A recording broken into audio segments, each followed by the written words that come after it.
तो जस्टिस जो है वो सोशल, इकोनॉमिक एंड पॉलिटिकल, ठीक है दोस्तों।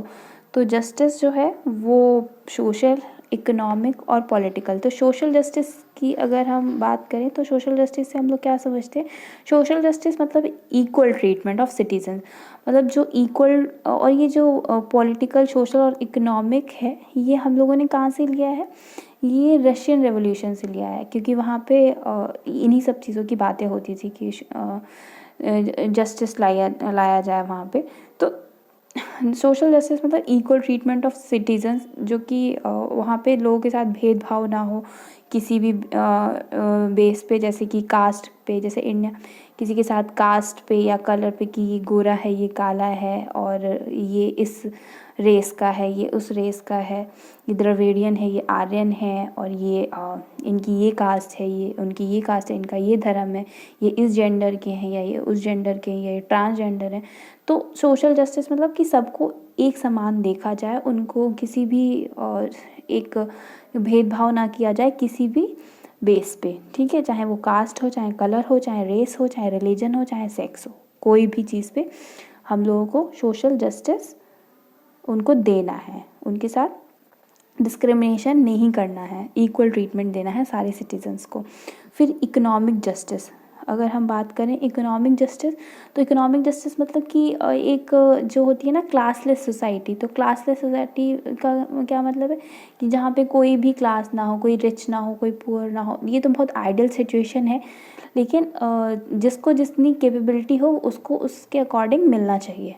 तो इकोनॉमिक जस्टिस मतलब कि इनकम जो इक्वल डिस्ट्रीब्यूशन ऑफ वेल्थ हो, इक्वल डिस्ट्रीब्यूशन ऑफ इनकम हो, इक्वल डिस्ट्रीब्यूशन ऑफ प्रॉपर्टी हो, किसी ऐसा नहीं कि इसीलिए सरकार क्या करती है कि मतलब जिनके पास प्रॉपर्टी नहीं होती है उनके लिए घर बनवाती है। जो यहाँ पे जो भी गरीब लोगों के लिए घर बनवाए जाते हैं तो उनको सब्सिडाइज रेट पे गवर्नमेंट देती है घर, है ना। तो ताकि इसलिए कि कोई भी इंसान, कोई भी व्यक्ति बेघर ना रहे, मतलब कोई भी सबके पास अपना खुद का एक घर हो, है ना। तो ये हो गया इकोनॉमिक जस्टिस, मतलब कि इस इक्वल डिस्ट्रीब्यूशन, इक्वालिटीज़ होनी चाहिए। ज़्यादा ऐसा नहीं होना चाहिए कि एक के पास मतलब बहुत सारे रिसोर्सेज हैं, एक के पास बिल्कुल नहीं है। तो ये इकोनॉमिक जस्टिस होना चाहिए। अब बात करते हैं पॉलिटिकल जस्टिस की। तो पॉलिटिकल जस्टिस का मतलब कि ऐसा पॉलिटिकल जस्टिस से ये होता है कि ऐसा नहीं कि अगर किसी बहुत रिच पर्सन ने क्राइम किया है तो उसके लिए लॉज अलग होंगे, और एक बहुत गरीब घर के किसी भी व्यक्ति ने क्राइम किया है तो उसके लिए लॉज अलग होंगे। ऐसा नहीं होगा, मतलब सबके लिए लॉ जो होगा वो एक समान होगा, सबको न्याय मिलेगा, चाहे वो irrespective of their economic background, मतलब चाहे वो अमीर हो या गरीब हो, सबको न्याय मिलेगा। तो ये पॉलिटिकल जस्टिस ये हमें प्रियम्बल बताता है, ठीक है, कि सबके पास कोई भी गरीब से गरीब व्यक्ति भी मतलब हाई कोर्ट या सुप्रीम कोर्ट तक जा सकता है, और एक अमीर से अमीर व्यक्ति भी अपनी सुनवाई करवाने के लिए वहाँ जा सकता है। तो इससे हम समझ गए जस्टिस। तो जस्टिस 3 प्रकार के बताता है हमारा प्रियम्बल, सोशल, इकोनॉमिक और पॉलिटिकल, ठीक है दोस्तों। अब बात करते हैं लिबर्टी। अब लिबर्टी क्या हो गया कि जो एक होती है ना स्वतंत्रता, मतलब लिबर्टी चाहिए होती है। तो लिबर्टी क्या क्या देता है? लिबर्टी थॉट्स की लिबर्टी, एक्सप्रेशन की, बिलीफ की, फेथ की एंड वर्शिप की। मतलब हमारा जो देश है, हमारा जो कॉन्स्टिट्यूशन है, वो हमें मतलब पावर देता है कि हम खुल के, मतलब बिना किसी डरे हुए हम सोच पाए, अपने एक्सप्रेशंस को मतलब बाहर दिखा पाएँ, जो भी हम सोचते हैं, जो भी बोलते हैं। मतलब होता है ना कि जैसे कोई भी एक घर में समझ लीजिए कि एक ही घर में 4-5 लोग रहते हैं, पर सबके थॉट्स अलग अलग होते हैं, है ना। और सबको पूरा अधिकार है कि वो अपने थॉट्स रख सकते हैं, वो अपनी बातें रख सकते हैं लोगों के सामने। तो ये इंडिया की ब्यूटी है, इंडिया के मतलब इसे हम एक अच्छाई कह सकते हैं हमारे कॉन्स्टिट्यूशन की, जो हमें लिबर्टी देता है। कि इसीलिए हम लोग मतलब अपनी ही गवर्नमेंट के अगेंस्ट में कभी कभी प्रोटेस्ट भी करते हैं। तो जैसे आजकल न्यूज़ में सब में बहुत चल रहा है, प्रोटेस्ट कर रहे हैं लोग, बच्चे, तो स्टूडेंट्स जो भी हैं। तो हम अपनी ही सरकार के खिलाफ हम वहाँ पे मतलब प्रोटेस्ट भी कर सकते हैं कि हम इस रूल से या हम इस डिसीजन से खुश नहीं हैं, तो आप इसको सोचिए, इस पे विचार करिए। तो ये क्या देता है, ये लिबर्टी ही है कि हम अपने थॉट्स को, अपने एक्सप्रेशन को हम बाहर डिलीवर कर पा रहे हैं। नहीं तो चाइना में क्या होता है कि वहाँ पे एक्सप्रेस इतना नहीं कर सकते लोग, वहाँ पे इतनी फ्रीडम नहीं है जितना हमारे देश में है। हम अपनी ही सरकार को अपने ही देश में रह के क्रिटिसाइज़ भी करते हैं, ठीक है, और उनको पोस्टर्स के थ्रू, उनका पुतला फूंक के, मतलब हम ये क्या कि एक्सप्रेस करते हैं, है ना। फिर बिलीफ की बात की कि कोई भी इंसान किसी भी उसमें बिलीफ रख सकता है। सबके अपने अपने बिलीफ होते हैं, बिलीफ सिस्टम होता है कि मैं इस चीज़ पे, मैं इस आइडियोलॉजी पे बिलीव करता हूँ या करती हूँ, या मैं उस आइडियोलॉजी पे बिलीव करता हूँ या करती हूँ। तो ये तो दोनों आइडियोलॉजी के लोग एक साथ रह रहे हैं पीसफुली इंडिया में, तो ये बहुत एक अच्छी यूनिक बात है इंडिया में, ये बहुत एक ब्यूटी है इंडिया की।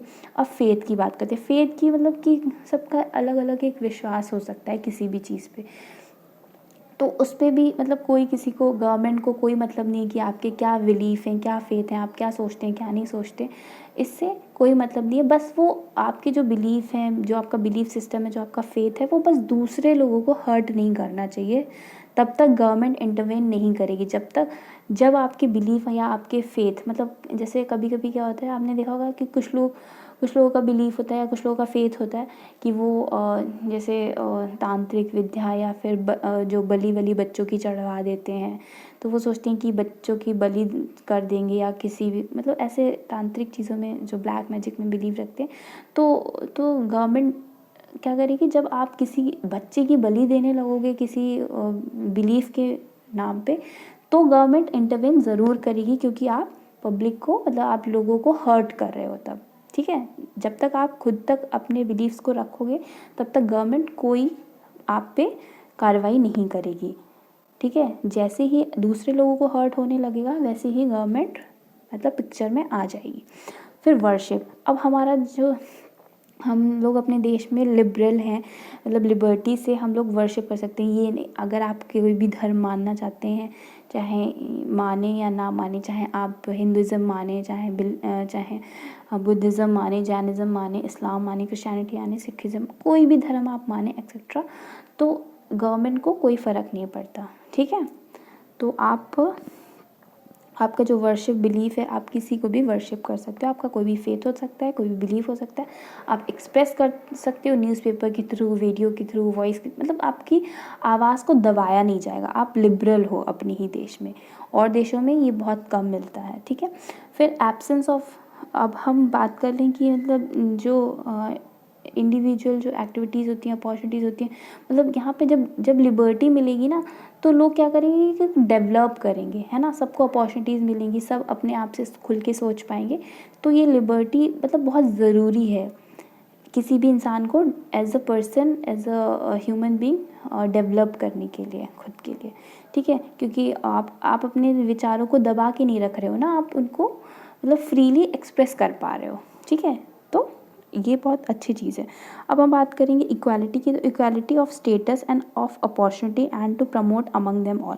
तो इक्वालिटी क्या है, जो इक्वालिटी है वो ये नहीं होना चाहिए कि जो बहुत सारे, जो एक particular section of the society है उसको आप बहुत सारे प्रिविलेजेस दे रहे हो, लेकिन दूसरी ओर वहीं गरीब को कोई मौका नहीं मिल रहा। तो आप इस चीज़ को मैं एग्जांपल से समझाना चाहूँगी कि जो APJ अब्दुल कलाम थे, वो कितने मतलब एक बहुत ही पुअर फैमिली बैकग्राउंड से आते थे, लेकिन उन्हें इतने सारे अपॉर्चुनिटीज़ मिली, इक्वली अपॉर्चुनिटीज़ मिली कि वो जब मतलब एक टाइम पे वो क्या प्रेसिडेंट ऑफ इंडिया भी बन गए। तो देख लीजिए, अभी हमारे जो रिसेंट प्रेसिडेंट ऑफ इंडिया हैं, जो रामनाथ कोविंद हैं, तो उनको भी देख लीजिए कि वो किस बैकग्राउंड से थे और वो आज कहाँ पे हैं। तो ये ब्यूटी है हमारे देश की कि सबको इक्वल अपॉर्चुनिटीज़ है। अगर आपके अंदर काबिलियत है तो आपको ज़मीन से आसमान तक पहुँच जाएंगे आप, ठीक है। ये नहीं कि आपका बैकग्राउंड कैसा है, आपकी कौन सी कास्ट है, आपका क्या रिलीजन है, ये नहीं देखा जाएगा, ठीक है। तो ये इक्वालिटी की बात करता है, और अपॉर्चुनिटीज़ की बात करता है कि सबको एक समान स्टेटस और अपॉर्चुनिटीज़ मिलनी चाहिए, और ये सभी लोगों के बीच में प्रमोट भी होना चाहिए। तो हमारे जो फंडामेंटल राइट्स हैं, आर्टिकल 14 to 19, उनमें भी जो राइट टू इक्वालिटी की बात करी गई है। ठीक है दोस्तों, अब हम बात करते हैं फ्रैटर्निटी की। फ्रैटर्निटी मतलब होता है कि भाईचारे वाली भावना होती है ना, एक सेंस ऑफ ब्रदरहुड जो assuring the dignity of individual and the unity and integrity of the nation। तो क्या है कि जो फ्रैटर्निटी, तो हमें सबके साथ क्या मिल के रहना चाहिए, भाईचारे से रहना चाहिए।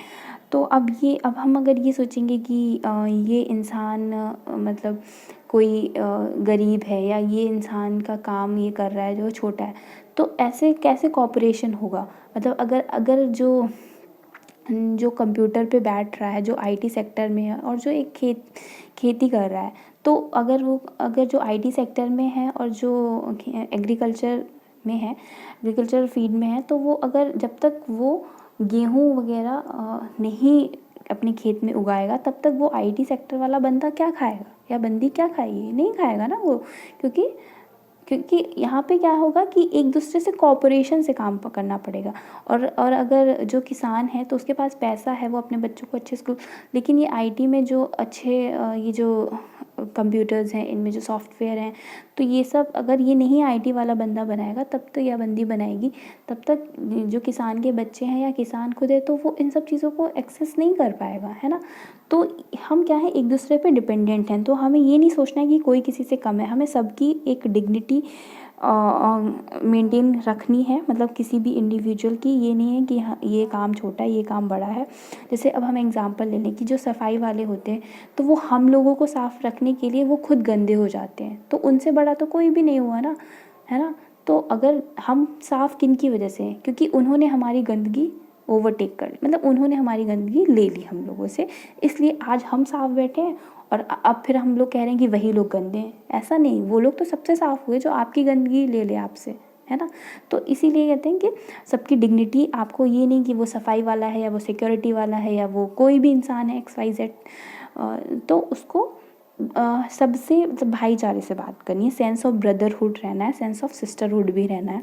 बहनों बहनों में भी लड़ाई नहीं होनी चाहिए और भाइयों भाइयों में भी लड़ाई नहीं होनी चाहिए, सबको अपना ऐसे ही समझना है। ठीक है, तभी ये सोसाइटी और तभी एज अ नेशन ये चल पाएगा, क्योंकि यूनिटी और इंटीग्रिटी भी चाहिए, है ना। फ्रेटर्निटी होनी चाहिए, तो जब भाईचारा होगा तो ऑब्वियस सी बात है कि यूनिटी आएगी, इंटीग्रिटी आएगी, एकता आएगी। तो ये सब चीज़ें बहुत ज़रूरी हैं किसी भी एक नेशन को बिल्ड करने के लिए। मतलब ये जो कहते हैं ना कि जो फाउंडेशन स्टोन हम कह सकते हैं किसी भी नेशन को बिल्ड करने के लिए, तो नेशन बिल्डिंग में ये सारी चीज़ें बहुत इम्पॉर्टेंट है। ठीक है, अब हम बात करेंगे अब लास्ट में इन आवर कॉन्स्टिट्यूंट असेंबली। और ये सब कब हमारी असेंबली में लिया गया था, कॉन्स्टिट्यूंट असेंबली में 26 डे ऑफ नवंबर 1949 में आया था।